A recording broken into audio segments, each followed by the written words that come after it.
I'm going to show you how to paint a wheel on a bike.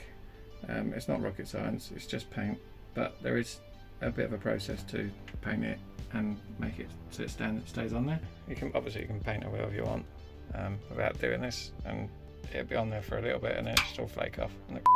So basically all you need to do is key up this shiny paint. So if you look, you can see it shiny here.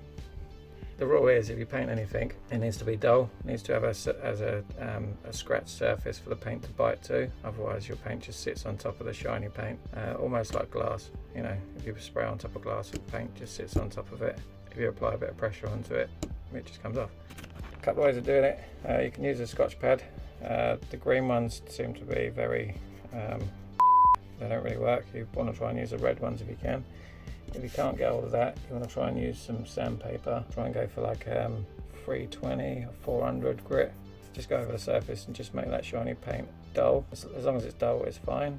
So what you want to do is basically mask up anything you don't want the new colour. So, but when I do this wheel, these are already black, so I can leave these black, but I want to try and keep these bits chrome. So I'm going to put a bit of masking tape around, just around that bit, around this bit, and then just cover these, just so my new paint doesn't go on these and they stay as they are. If that made any sense whatsoever. Frog tape's good if you can afford it. It's very expensive. Just get a small piece of this. It needs to be about that much. Throw your phone on the floor, why don't you? So it only needs to be about this much. And what you want to do is you want to just put it round there.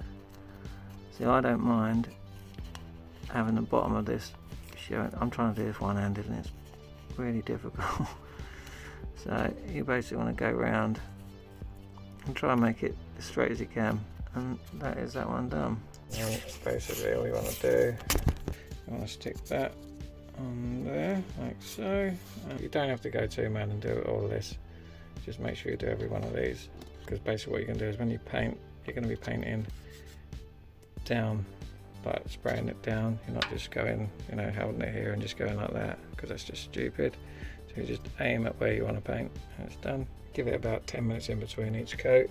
Obviously what I've got here is bare metal showing through, so you want to make sure that's keyed up as well, and then you want to try and get some edge primer and just lightly spraying over anything metal, and then obviously use your primer over your paint, then put your second coat on of whatever colour you want to go with, and that's pretty much it.